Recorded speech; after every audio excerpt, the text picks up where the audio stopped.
last program we ended, I remember we talked about the importance of the educational process in a person's life. So much so that it is important to learn well. We have the opportunity to move forward, to overcome our limits, and knowledge gives us IT. We talked about how important it is to set limits within the educational process as something positive. We have limits is positive. Every time a child learns the reason for having limits, every time a child is well taught, so that he has to deal with social limits, the limits of the body, the limits of life, is so good to all of us. It is not, because a well-educated child will interfere very positively in society. The quality of education of a country makes a difference in the qualification of the citizen. The educated human being, the truly polite, is the one who knows how to reach a place, who knows how to be with people, is the one who knows how to respect the rules of life, is the one who knows how to respect the rules of his own body. Have you ever wondered to think about it? To be polite is also to respect what you are, to respect the space that the other has. And you are not so invasive with your words, your questions, with your interference.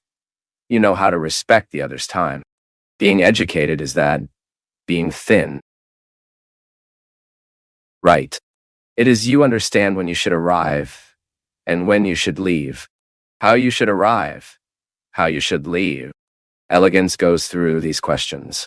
We spoke precisely how important it is to educate for this human elegance, to this nobility of soul. Psychology taught me that, my people, no human being is by chance. No one gets a bad guy overnight. No one decides to kill overnight. And that's where we stop thinking. It was so pertinent to our reflection last week from an email of a teacher, just saying, lamenting the lack of boundaries within school. Only it's not just at school. It is indoors that we start receiving the first lessons of the human limity. It is indoors that we will learn. My son cannot. This is not beautiful to do, is it? I learned the moral rules from aesthetics, because my mother always had a habit of saying, "That's ugly. That's beautiful. Doing this with your fellow is not beautiful. It's ugly. Humiliating people is ugly. Talking badly to people is an ugly thing. It is ethics from aesthetics. We understand good and evil from the beautiful and the ugly. Aesthetic references, and then when I went to study philosophy is that I went to see how wise my mother was to teach me without ever attending even the right school. My mother, but she taught me from simple rules that any human being identifies in life, any human being can identify this is beautiful. This is ugly, even if we have different tastes. Me mother, without knowing that she knew, she taught me ethics from the fundamental principle. If we make no effort to renew within us, we risk losing hope with the world, my people. It has moved a lot, and will always move the suffering of a mother who has to bury a child. It also moves me, the father, but I don't know why. I identify in the heart of the mother who suffers the loss of a child, perhaps the deepest suffering that humanly we can experience and witness. The pain of you having to bury the one you generated. Pain of having to bury your part. Your half. And the worst, it's not because the time has come. I am not adept at this theology that says that fatality was all God's will. No, I don't believe it. The misfortune, it is built every time human dedication is missing. We have no right to judge our crimes on the back of God. God wants us alive. God wants us increasingly happy. God wants us living. And the natural process of life is to die sick, after the whole body has tired. A natural process of aging loses its vitality. Because age is coming, will stop working, and you will turn out like a light Thetan day. It was lit, which was getting matte, until you lose its shine and leave. Should be like this. We anticipate death in our decisions. I anticipate my death in my way of living. I anticipate my death in my way of eating, in my way of leading my life. in my way of taking care of my health. We create diseases with our modern foods, with our pesticides. Life is like this. And family. My people. I do not only refer to the father, the mother, and the brothers. No. Because sometimes our parents die ahead of time, but someone will play the role in our lives.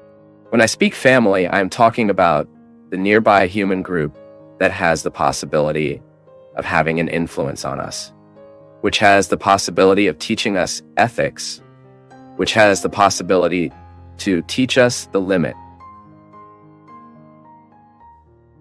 which has the possibility to teach us the kindness, the values, which has the possibility to put within us a code of conduct that is worth following. When I speak family, I'm talking about all those people who can be by our side, who has what I call effective authority. Someone when you talk to me, someone when you give me advice, when you give me a word, find inside my heart a repercussion. Why? Because I consider it. It is that person who looks in our eyes at the moment of our weakness, our fragility, recognizes this weakness, and indicates us ways to overcome it.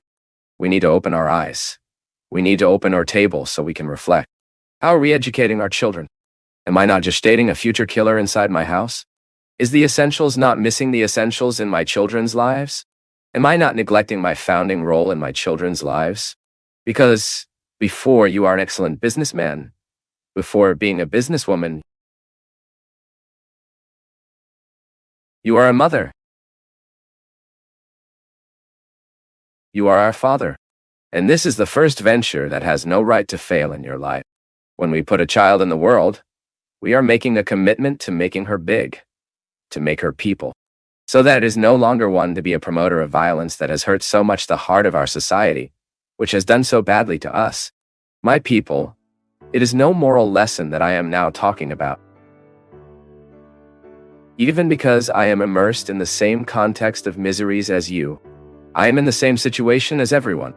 I am also trying to find within myself some answer that serves me and that gives me conditions to enter this world, to act in this world, so that I am also a factor to reduce this violence, that I go through the lives of people and can awaken in them a desire to be a little better. People who are directly linked to our responsibility, those I need to educate, those who are directly linked to my responsibility. And then the crime is being managed because of it. Because we do not know, because we don't, it has intimacy. And worst of all, my people, is that we are all unprotected. We have no way to close our lives and say, we are free of these lonely, these unfortunates. And that's why I say that we need to reduce these lonely and these unfortunates, educating, increasingly creating a system. The government needs to think about it in the instances that concern it. But you and I need to create these instances within our homes, so that those who go through our ability to educate be a little better, or that they do not thicken the line of those who violate, those who lie, those who steal, those who kidnap. And life gets like this. We are gestating these people. They are staying among us. They kidnap our joy. They will kill the people we love, and we cannot be indifferent to it. And I believe something can be done, that somehow this violence is being created near us. We need to open our eyes to find out if we are not contributing to the process of making these people so violent, so unbalanced, so capable of spreading wickedness and what is not good. All. When we enter this world, we begin the need to be educated. Christian anthropology tells us beautifully that we were born individuals. What is individual? One who is not able to separate from himself. The individual is absolutely limited. He doesn't know how to get out of him. But our vocation is to be a person.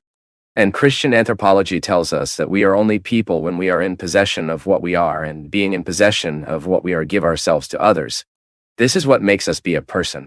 But it is the movement is not only when you have, that you have heard many times that you cannot give the other what you do not have yet, is not true. It is a rule of life. Who does not have will not give to someone in a beautiful way. But it is not just if you have that you are a person. The same way either is not just if you are a person. Christian anthropology tells us that we are people when we live the movement of terms and give ourselves.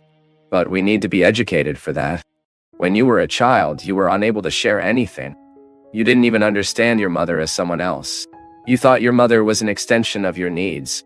So much so that there is a phase of our lives that we want to incorporate the world by the mouth.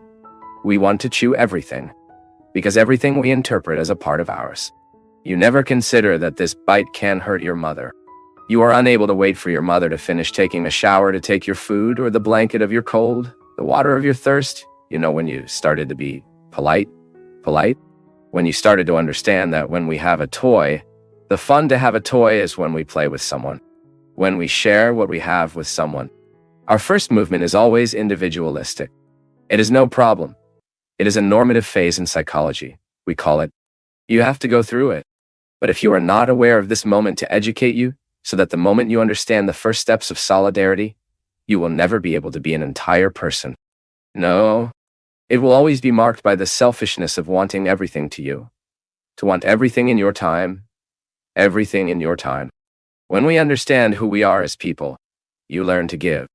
It is therefore, my people, that having a home, which is much more than a cluster of walls. I often say that the home is a feeling that occurs to us. It is an intimacy that you immediately realize when you enter inside. What is the wealth of your home? The beautiful walls? The classic coatings? The beautiful furniture? No. The luxury we can have indoors is the people who love us and educate us to get to the best God wants from each of us. You started to be evangelized is not when you went to catechesis. It was when the mother realized that you were being selfish with your little brother. And she came to give you the first solidarity lesson that generated the multiplication of bread. Not my daughter.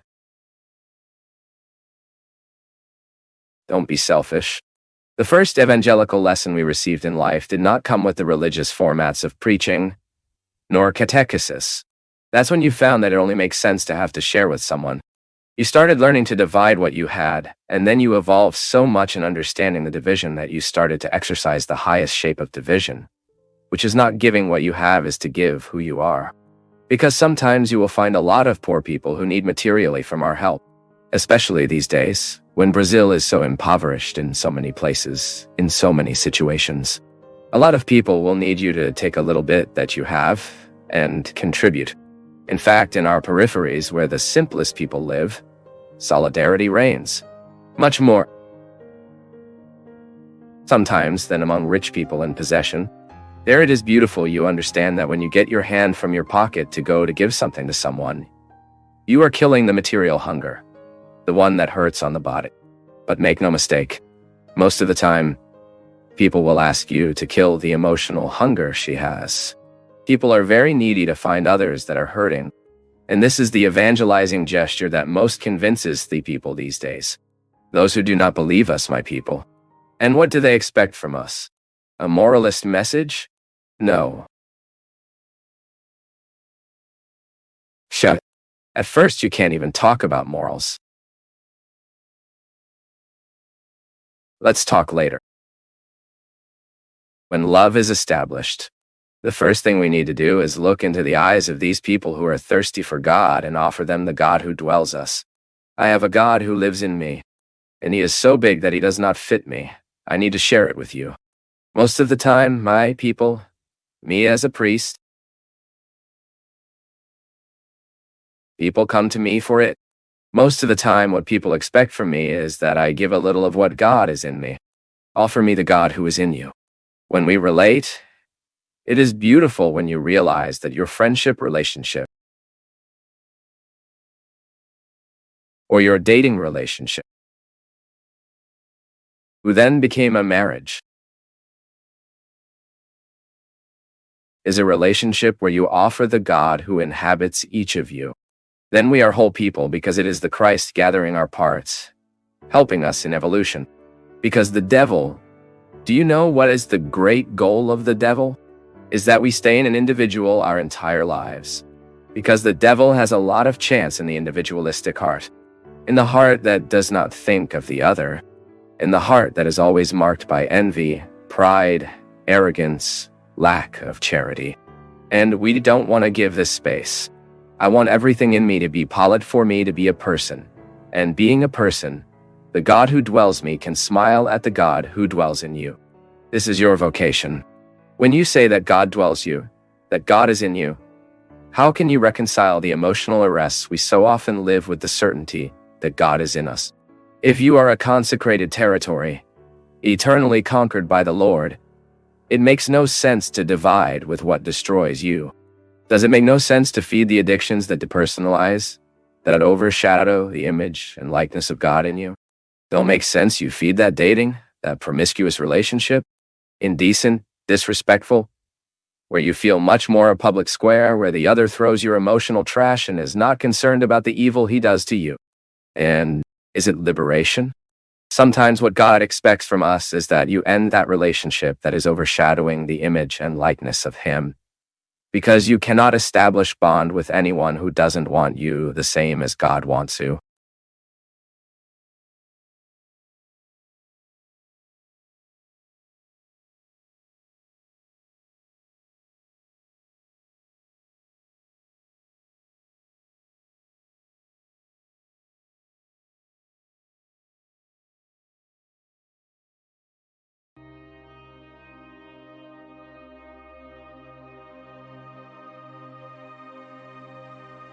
Heavy realities don't let us rise. It is not how it works. If the heart is heavy, he is unable to get things from above. Now, if he is throwing away daily the garbage he will store, with the relationships he has, with the realities they weigh, being hurt, difficult for him, he is doing this recycling in everyday life, and he continues fit to things from above. That's how it works. There is no other way, my people. Have you ever stopped to think that many times in your life do you get your human growth because you lack lightness? Sometimes only dealing with the other. It is very difficult for us to relate to a person who is heavy all the time, who has a bag of trouble and makes a point of breaking up these problems all the time on the others. Forget your problems a little. Talk about other things. Be lighter to the other. Throw away your excesses. Allow God to be in your heart. It's so good when you are surprised by the lightness of your heart, you know? With that happiness, as Guy Moran's Rosa said, happiness happens to us. Happiness are hours of carelessness. That's when you are not even realizing, and suddenly that lightness takes over your heart. No reason, and you feel happy. This is the result of spiritual growth. Daniela. That I need to achieve. That we all need. So the Christian life is always a light that makes us honest with us. There are situations that the other can never give me. The other can never give me. There are situations that only I can reach. There are things that I don't have the right to ask each other. I need to offer myself. It is no longer hypocritical with yourself, that sometimes we are being hypocritical with each other. And suddenly we fail to realize that we are being hypocritical with ourselves. And that is the most harmful lie. That's when you lie to yourself. That's when you play a lies truck daily that you don't even believe. Nonsense garbage. Save yourself. This, my people, is an honesty that makes a lot of difference these days. Because people are very lazy spiritually. They are very emotionally unprepared.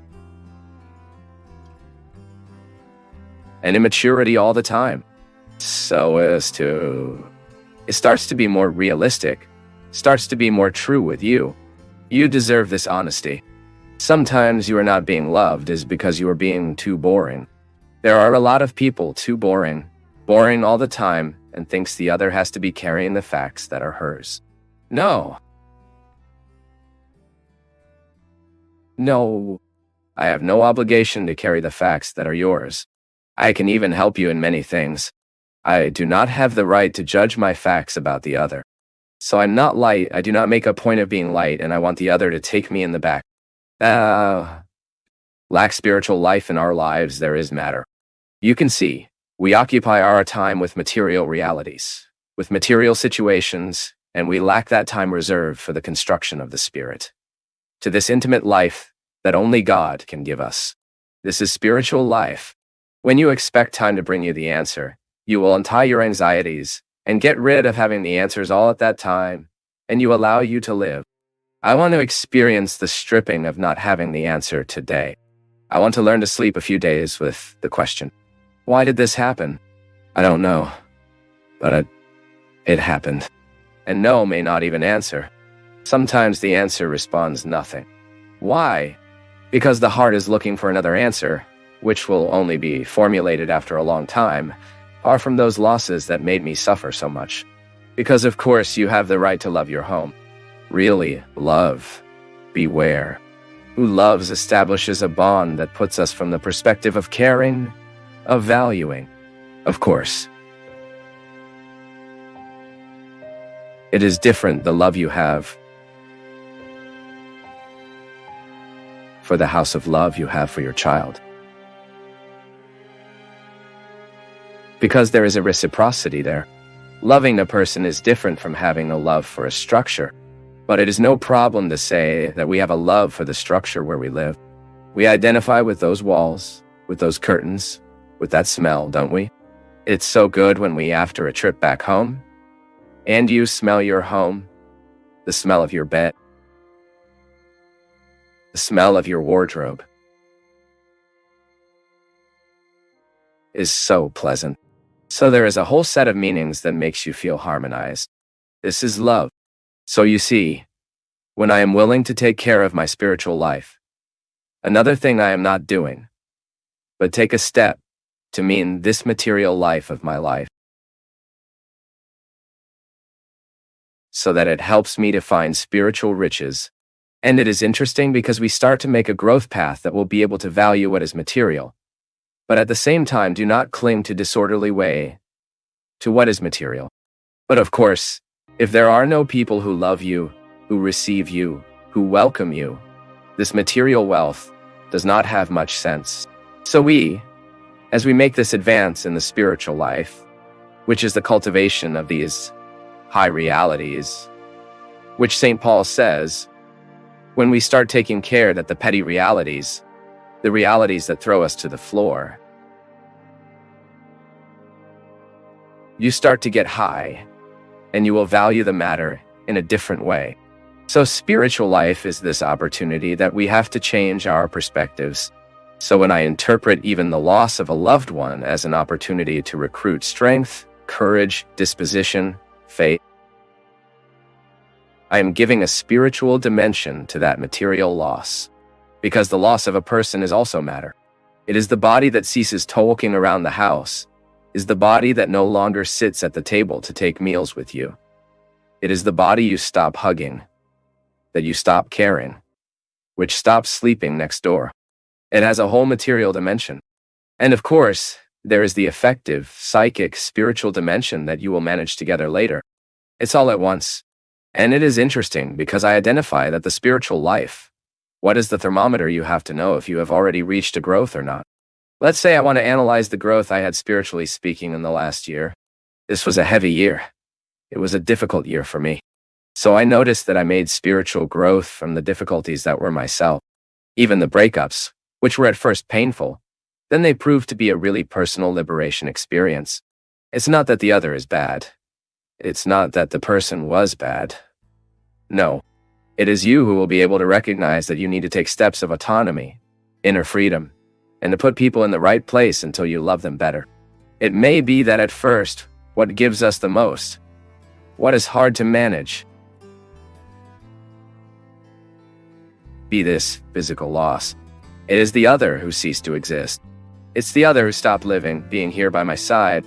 But finally, we cannot measure the size of a loss, how much we lose at the moment loses. It's impossible. This account never closes. Now that life's difficulties, material losses, help us build a well-solidified spiritual life. I have no doubt that This maturity is only possible as we are giving a spiritual dimension to loss. I see all the time happening by my side people who have established fantastic growth in their spiritual life because they could manage their losses and limits. It's impressive, my people. The person allows this to happen because sometimes we are so tied to our pain, and there is a fact that sometimes also hurts us a lot, which is that obligation to suffer that sometimes we have. There are people who could have overcome the mourning for a long time, but think they can't. You are afraid of what the other will think, is afraid of how the other goes. Wow. She has lost a son. And she is already in this joy. So we are so tied to what the other is thinking about us, which we often do not allow ourselves to give this advance in the spiritual life. Because we are tied into these petty. Because how can we analyze a spiritually higher person? That's when she is better prepared to lose. If you want to know how I know that a person is spiritually high, it is the ability that person has to lose materially.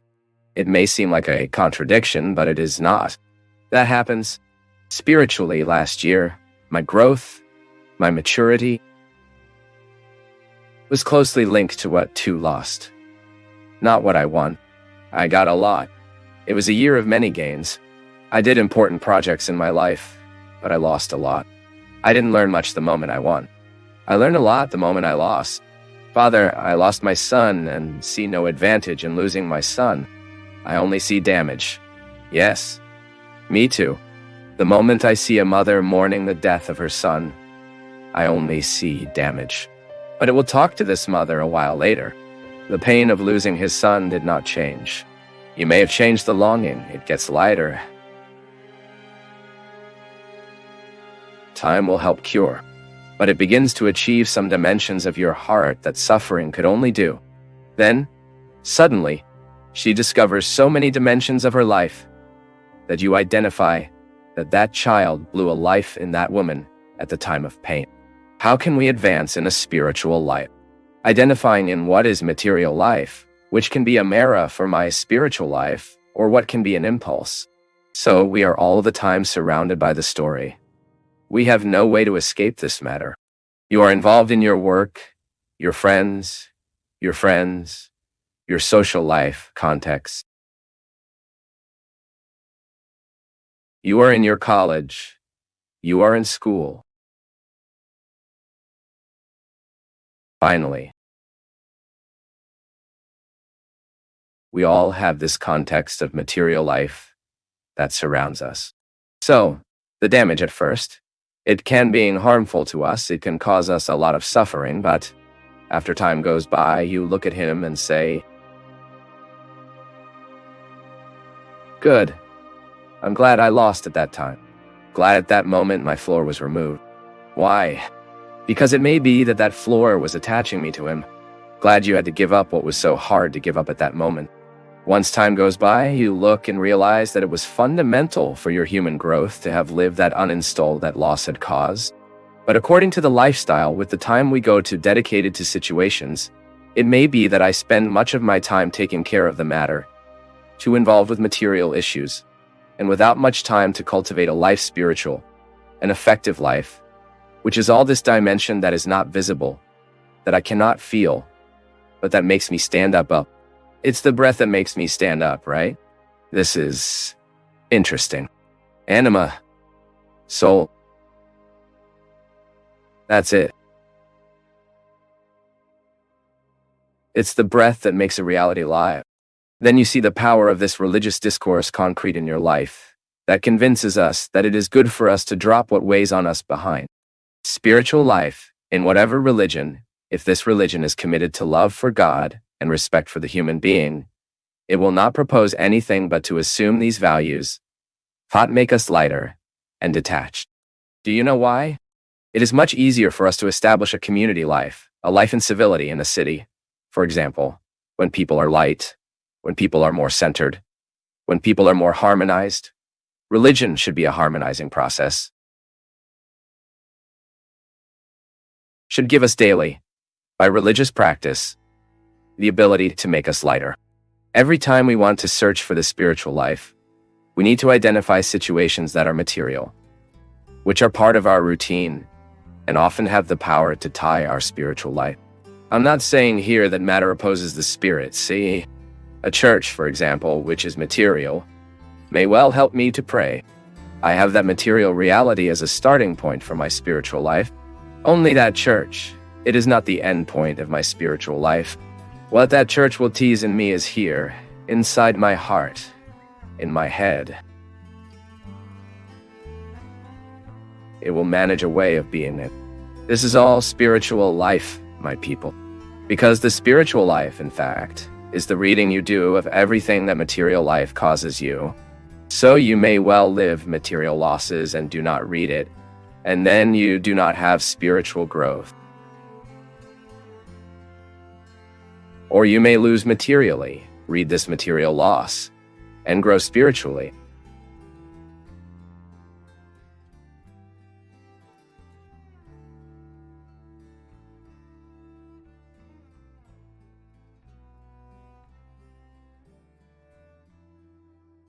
Thank you for joining us on this enlightening journey at Path of Faith. Don't forget to leave your thoughts in the comments below. Give us a thumbs up if you enjoyed the video, share it with your loved ones, and subscribe to our channel for more inspiring content like this.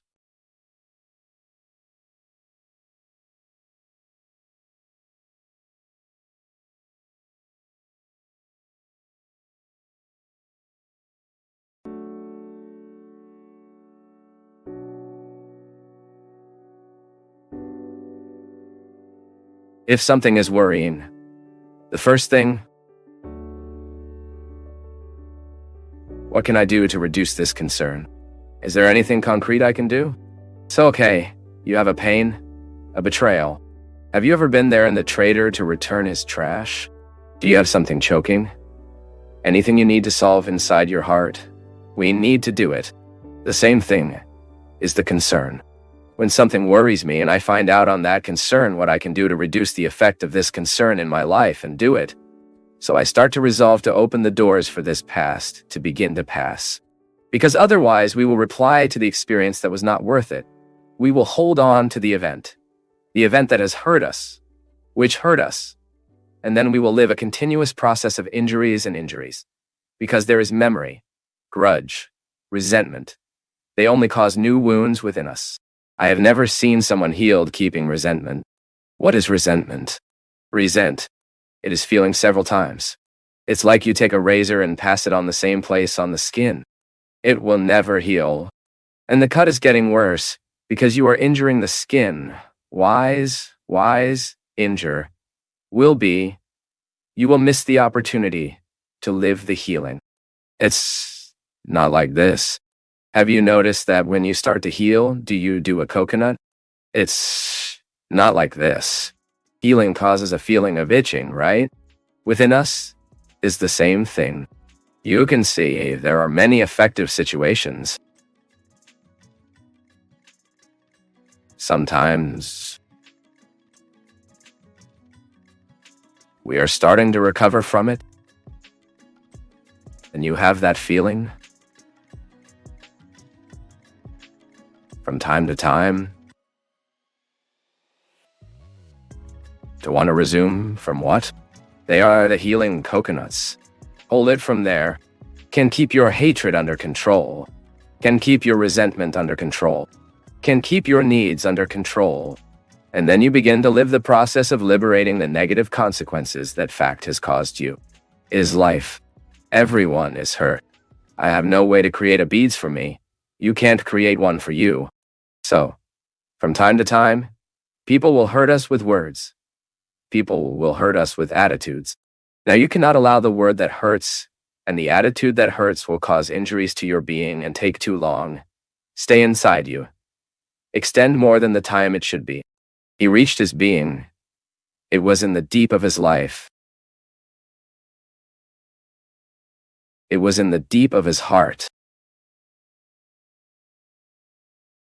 Already starts to make a way to heal it. Because from the moment you have a wound in being, you risk infecting everything. In affection, it works like that, right? From time to time, something comes, hurts our hearts. We lose their willingness to everything. Loses your willingness to studies. Why? That has an impact. It affects us. Now, the time that will last what it affects you needs to be administered by you. After all, it's your being that is at stake, right? And suddenly you start to do everything wrong because the being is hurt. So, there is always a hurt in the being that needs to be cared for. My people, this is an exercise of every day. See? To live the experience of being with Jesus is that we live all the time, manage within us these healing that we need to live so that we look like Jesus. I want to be like him, but to be like him, I need to heal in my being many things that are wrong. I need from time to time visit my past, to understand the present. Why? Sometimes I'm arrogant. Is it at some point in my life I was too humiliated? And why I was too humiliated? I have difficulty managing the moments when someone disputes me. No one is by chance. The healing of being happens when we pray, when I ask God to heal my heart, to heal my mind. These are expressions that we use all the time. But God often heals our hearts, heals our mind, through our reflection. When you begin to put your disorderly feelings in order, when you begin to resume the harmony that sometimes life and events remove. And that is what I wish you, that in your life today, your story, you are committed to cure the wounds of your being. If you hurt you, don't take it to you. Just take it as a teaching so you don't do with each other. But do not allow this to become bitter. Sadness, to be creative, has to exercise within us the movement of overcoming. So, because I'm sad, because I'm hurt, upset, I observe that moment. I live that moment as the purpose of overcoming. Because if I don't overcome, I risk turning it into bitterness. And bitterness is not good for the heart. Bitter heart cannot perceive life. Bitter heart is focused on the same things. When we focus on the same things, when we don't expand our gaze, we risk unhappy our life experience. I wish from the bottom of my heart that today your being can strengthen. Father Fabio, I know my financial family, personal, and especially sentimental life. Nothing has worked. I've been trying to walk, but it has been repeated and repeated for over 2 years. And I no longer have the strength. I feel sad, inferior. I cannot avoid. I need a word of light. I need direction. My daughter, I found it interesting because you mentioned some aspects of life, right? Financial, family, personal, and especially sentimental. Have you seen these rooms where we have several switches? Because there are many lights that are there, especially when you have a big environment, you have several foci of lighting. And you are right when you say that especially the sentimental, that in fact when we are living a sentimental blackout, we cannot light the other realities. Why? As much as a human being is rational, as much as he has this search to live a rational process of being a balanced man, a balanced woman, reason often prevailing, the feeling is very strong. The impulse of feeling about human life is very strong. The range of all our emotions. And if this switch is not working, we have a great difficulty to look at other realities. You can observe.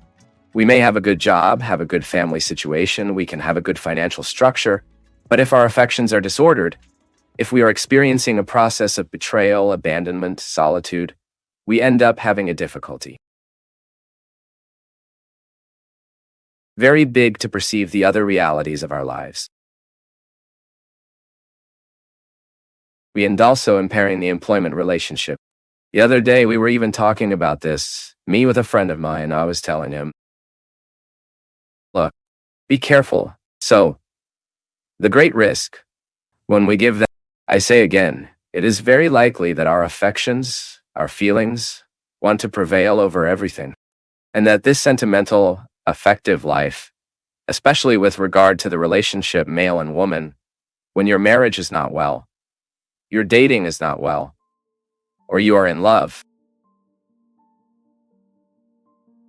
has been rejected. But, well, so where is wisdom? We need to find out. So let's say that my affective life is not very well. I'm not very balanced. I'm not relating well with people. To that person in a special way, here is what seems to me. Start looking at other realities, and already that there is a blackout in this sentimental life. Begins to allow the light from work shine a little more. Begins to allow the brightness of the family to shine a little more. Is interesting. For example, sometimes the person is so you have to be careful that you don't increase the blackout. So something went wrong in your dating and your sentimental life. It is you to make the balance. Oh, but it's too hard, priest. I know. No one says it would be easy. But if you start to make your effort and take your steps, gradually, the lights of the other rooms will light up the one that looks too dark. It's a matter of choice, my people. If you are living a loving disappointment, and you begin to intensify this disappointment too much, and you just start thinking about it, your work will be harmed in a moment. Your family life will be harmed. And consequently, this is making a series of other things. You will destabilize your life. This is why love life is very decisive in people's lives. This is why we need to be very careful that these disappointments will not cause other disasters. And then it all depends on the investment we make.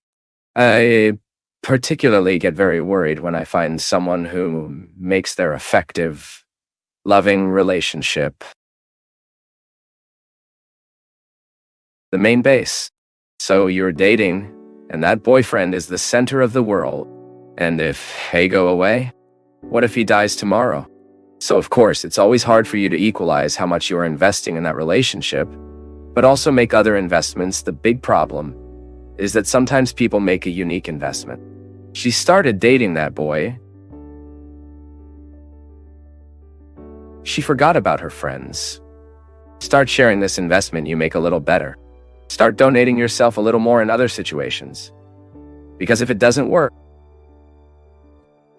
you have other realities that will support you.